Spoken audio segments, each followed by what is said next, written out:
one, you bastard! Brought to you by supporters who probably have better taste than this schmuck.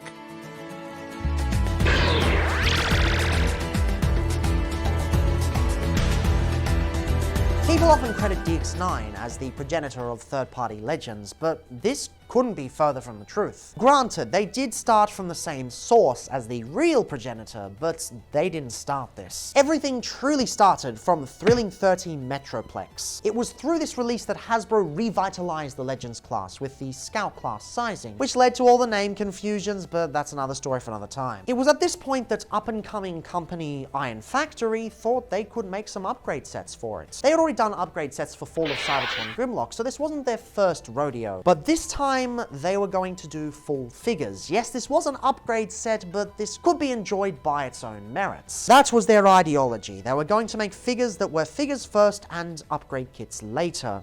And it was through this that they unintentionally started one of the best parts of third party. Buckle up, buckaroos. We looking at the beginning of Iron Factory and the beginning of third party Legends as a whole. And if ever you want to see a figure that holds up from ages ago, this is where you gotta go. So, this is it. The start of the third-party Legends niche. Everything evolves from this point. This was the starting point for everything else. Iron Factory's release here opened up a door to a brand new scale for third-party, upon which DX9 jumped on along with unique toys, and then they split off and became New Age and Magic Square. Hot Soldiers tried and failed, and then Mech Fans Toys took its place. Doctor Wu's trying to get in on the action, and Iron Factory keeps chugging along. It all starts here with this set, which wasn't originally planned as a figure lineup. This was meant to be an upgrade kit for Thrilling 30 Metroplex. They weren't marketed as standalone figures, but they were perceived by the fandom as such, and that's why Iron Factory saw the money in this. That's why they shifted everything from that point onward. So of course the fandom had to see something good in these figures, right? Well, they most certainly did, because there's a lot to like here. Granted, it's a bit janky and dated in some areas, but for the most part it still holds up pretty well. The one thing that is absolutely magnificent is the mechanical detail, in tandem with the paint as well, but really the mechanical detail drives this. So much greebling on the front, so much greebling on the sides. Even some messy bits like the exposed knee hinges there and the exposed shoulder hinges there, they don't tend to look that bad because you've got so much mechanical detail, even on the back here with the way the legs fold up. They have greebled this to the max, and it really pays off. Like, you want a slammer with great mechanical detail, you won't find a better one on the market. Although to be fair, this is the only transformable slammer at this point in time. At the time of filming, Kingdom Slammer ain't out yet, so I can't speak for that, but I do prefer the way this looks. The paint goes really hard as well. You've got blue paint on the front here, gunmetal, silver, silver, silver, silver, silver, silver here, gunmetal there. You even pull off the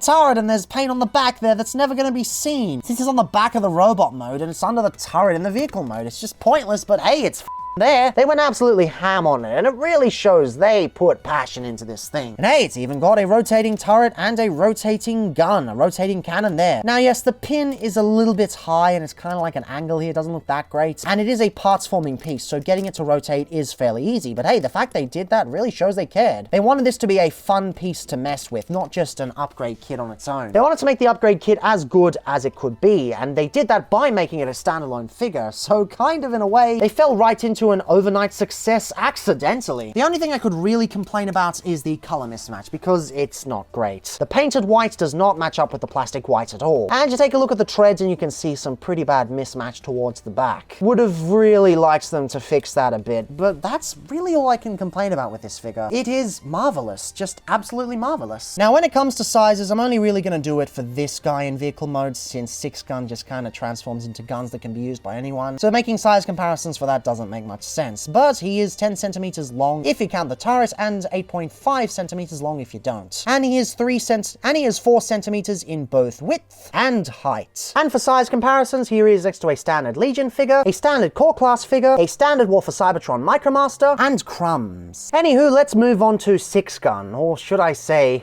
4-gun. Likely in an attempt to make the robot mode look far more cohesive, they have downgraded the number of guns. You only get 4 in 2 kind of sets over here. To be honest, I don't particularly mind this. They're going for quality over quantity. The designs themselves look great, so I can't really complain. And we've seen what happens when they do a bunch of guns that just end up doing nothing with the Siege version. That's always an absolute shit show. I'll take the Iron Factory version any day. Anywho, let's take a closer look at them. This is the leg section here. It does parts form a little bit because the guns have to unpeg and peg back onto the shoulders, but it doesn't really matter. It's kind of in Six Gun's character, and you still get a lot of mechanical detail here that looks fantastic. The red plastic is really rich and really durable too. For the first attempt from a third-party company, they've put durability and playability above all else, and I really commend that. It looks the best from the front here with some nicely molded guns, a little bit of silver on the bottom here that sadly doesn't come when it's facing the top. That's one of my main gripes. You also got the 5mm ports up here that look a bit unsightly. Would have loved them to flip around and just be like that, but as you can see, they don't really peg in all the way. If you do it like that, you have to fold them in, then they go in the whole way. But it doesn't really matter. They look great regardless. Taking a look at the top here, they've got a lot of paint on the shins that really comes through in this mode. Yes, you kind of got the feet there, but Six Gun is a pretty simple character. You can't really complain. My only real gripe is that I really wish this section had folded in fully. Like maybe have this waist section fold up and that could be the plug to plug into other 5mm ports, because now you just got the waist sitting at the back here, but aside from that, it does okay. Of course, Solidity isn't the best suit on this, but hey, Legends figure and first attempt from a third-party company. So I think we can cut it a bit of slack. And that was the bottom, but what about his top? I mean, the top. This one feels more solid, but looks less solid. You can clearly tell the head's just sitting at the back there, and if you have it facing the top, it just kind of sits there and doesn't look great either. Regardless of what you do, it doesn't look great. Would have been lovely to have it fold into the back of the torso there, but I see why they didn't. They wanted this to be solid, and they weren't really comfortable making engineering like that. So in the end, it feels great. You've still got the wonderful red plastic and the wonderful white stuff on the top with a lot of silver detail here. Silver detail from the shoulders too that comes through on the sides, and extra silver paint there, as well as crimson at the front there. That crimson is lovely. That crimson was also seen on the side of the legs here to bring some extra life to this thing, so very nice touch. Just what can I say? These guns are fairly simple, but they do a fantastic job. One looks better and one feels better, but overall, they're wonderful additions. And if I'm being quite honest, they work even better today than they did when they came out. Thanks to the inclusion of the combat system, or the airlock system, or the fossil system, whatever you want to call it, on most modern toys. Now that most modern toys have a bunch of 5mm ports, this works great. You can just plug it into practically anyone and you get great play value out of it. What can I say? It's still a great purchase to this day. Of course, they are expensive. This set was never reissued and they probably go for about 200, 300, which is not a great price and I wouldn't wish that price on anyone. But if you can get them for the original price, which was about 50 Australian dollars, I'd highly recommend it. Or maybe it was 60, I don't know, inflation's a weird thing. Anyway, let's get these transformed. You want to remove the guns from the front here. Oh, no weapon parts forming, but parts forming is baked into this guy's character. It is who he is, so I can't really complain that much. You want to bring the legs down on the knees like so and extend them like that. Come around to the other side and push in the 5mm peg there. Separate the legs and we are good. Taking the torso section, you want to come around here and bring the arms around to the sides like that. That will allow you to bring the gun over up there into the backpack, and that's done too. You've got this clip here and this slot here, and these two just slot together like so. And to finish the thing off, you got these nice shoulder ports here, which the guns peg into. You can also put them in the hands, but honestly, I think it looks cooler here, and that's what the instructions say anyway. Very anime-esque, but it works really well in his favor. Now, with Slammer here, you can leave the turret on during transformation if you're careful, but honestly, it becomes weapons anyway, so it's not the kind of parts forming that I hate, so I'll just remove that. Come around to the back and untab these and bring them down like that. Push in the feet and bring out the feet like so, which will make them look more like legs than what they were at the back of the truck or the back of the tank. Why did I say truck? That's weird. Come around to the sides and bring this whole section out. You'll need to make sure this kibble doesn't get in the way. Not the worst part ever. Rotate the entire torso around 180 degrees and bring the torso down into place. And we are done. Well, almost done. There's one more thing we need to do. The turret can be used as a club like so. It even fits in with the 5mm peg there. But the coolest thing to do is to separate it into a buckler and a sort of gun lance. Come on, why are you being so tight today? Just open up. There we go. There we go. It came apart finally. You got 5mm ports on the side of Slammer here, on the side of Slammer's arms, and you got 5mm hands that work great as well. Easy does it. And here we are in robot mode, and I think you can see why these figures did so well when they first came out. They have something that a lot of third-party figures were starting to lose at the time: character. Now that's something we can all kind of see today. A lot of the third-party Masterpiece figures, they just blank slates. Exactly like the cartoon, but not embodying the characters very well. And these figures have the exact opposite. They don't follow the cartoon very well. They're very stylized, but they feel characterful. You can feel the rough and tumble nature here. You can feel the sleekness in this design. Are they the cleanest bots on the planet? No, but you can bring up the sign for that. And people did bring up the metaphorical sign when these first came out, and they liked that you could make concessions of this size for the sake of a fun play experience. Now, when it comes to Slammer, I think it's pretty funny that this guy ended up being pretty similar to the Kingdom version in the long run. This was, as far as I can gather, the first attempt at a Slammer with a robot mode. Since the G1 toy didn't have a robot mode, they kind of pulled this out of their ass and thought, what would an IDW Slammer look like? And this is what they came up with, which ended up being almost identical to the Kingdom version. The visored style head, yeah, it's in a different color, but it's pretty similar. And of course, the giant front of the tank becoming the chest, that's, well, basically the same on both of them. I'm sure it's a coincidence. I don't think they looked at this for inspiration. I mean, they could have. I mean, Hasbro has done that to third party in the past with certain transformations, but I think this is just a coincidence. But putting that aside, this is a really fun figure. Not all the articulation works incredibly well, especially the head. It's really hard to get at it under all of these shoulder sections here, but it still works okay. The weapon combo is pretty rad. Blends into the design quite well and is appropriate for this sort of new character they're developing. And the proportions really bring it to life as well. He's nice and stocky. Again, I find it funny that they've put all this paint on the back, even though you'll never really see it. It seems kind of pointless, but I guess they're doing it. Who cares? The articulation works for the most part, though. You get a nice ball joint at the head. The shoulders are on ball joints, and to get it further out, this part actually rotates out there. It's sort of a panel that rotates out, so you can get some extra movement there. That's a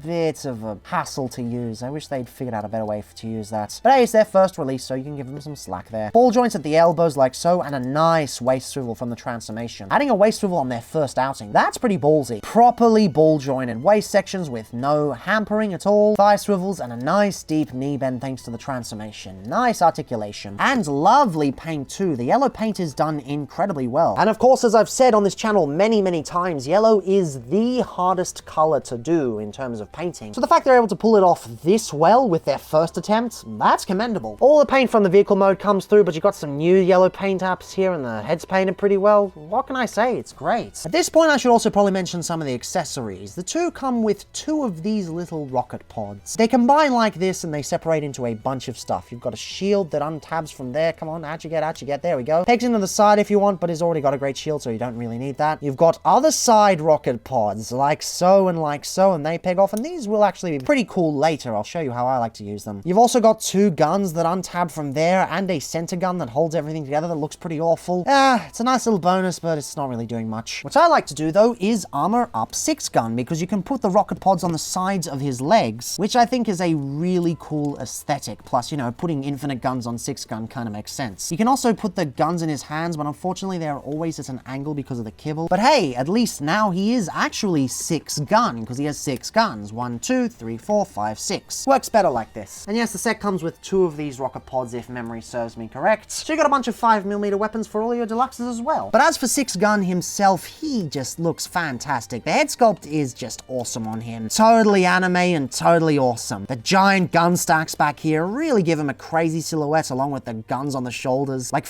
Gundam Dynamies. The proportions are really good with nice meaty clompers and powerful arms, and a slightly small chest, but it works in the grand scheme of things. The only thing that really doesn't work is the articulation, because it's got no waist swivel. Thanks to the way it pegs together, I would have loved that to just be a 5mm peg so that it could rotate at the waist, but still, it works pretty well. Head still rotates. You've got slight butterfly joints that go just a little bit. Ball joints at the shoulders, ball joints at the elbows, ball joints at the hips. Thigh swivel dedicated in there, and a nice deep knee thanks to all the hollowness. Works pretty well. Not much to complain about with this fella, aside from one little thing. Get out the sensor bar, because that is one unfortunately placed 5mm peg for the transformation. Just, why would you even do that? That is just straight up bad design. Just, no, don't do that. Please, just don't. But aside from that, it's just fun. What can I say? And that's what drew people to this set. Yes, they were marketed as an upgrade kit, but their own fun factor as their own set was unparalleled. Most people who own Metroplex and this set consider this set the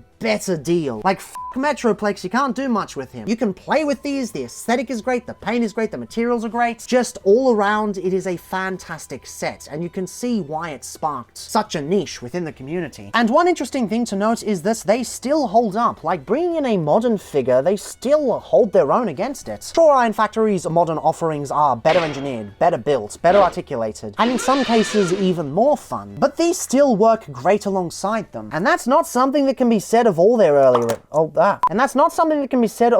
earlier releases. Some of them have aged pretty poorly. So the fact that they were able to do something this great at such a scale on the first try, that is amazing, and that is one of the many reasons why I love Iron Factory. Anyway, let's size these up. Ignoring the huge buckler on the outside, he's about 6 centimeters wide, although it's a bit hard to show with the way the gun lance works over here, and 8.5 centimeters tall. And as for 6 gun, he is 8 centimeters wide, and I will include the guns this time, and 11 centimeters tall. And now, let's do this one last time to finish off the year. Here they are, next to a standard Legion figure, a standard Core Class figure, a standard War for Cybertron Micromaster, and last, but certainly not least, Crumbs. Not all Iron Factory figures have held up, I fully admit that, but these totally have. Great articulation, great paintwork, even if it doesn't always match up, great sculpt, great plastic. The plastic is on par with most modern Iron Factory figures, as opposed to a lot of early ones that they did after this. They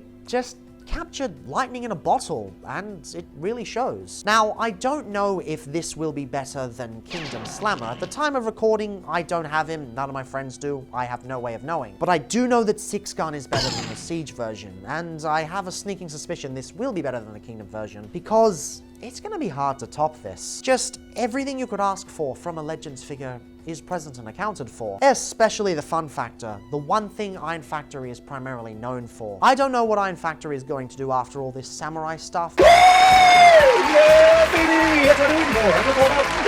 But whatever they do, and whatever they do with this samurai stuff, I'm sure it's going to turn out fantastically. So if you can get this on the aftermarket, which is, to be honest, unlikely considering the prices, just go for it. If you see one for cheap, don't hesitate, because you'll likely regret it for as long as you live. It's a masterwork and a historical piece, and my collection wouldn't be complete without it. And with that, that wraps up all of the short reviews. There's just one more full review to discuss. Of course, I won't say what it is here because I'd like to keep it a bit of a surprise, but I will say this, we're discussing a second opinion, and it's one I've also wanted to do for a very long time. It's one of self-reflection, one where I realized I might have been too cynical in the past. So, until then, catch you later for the finale.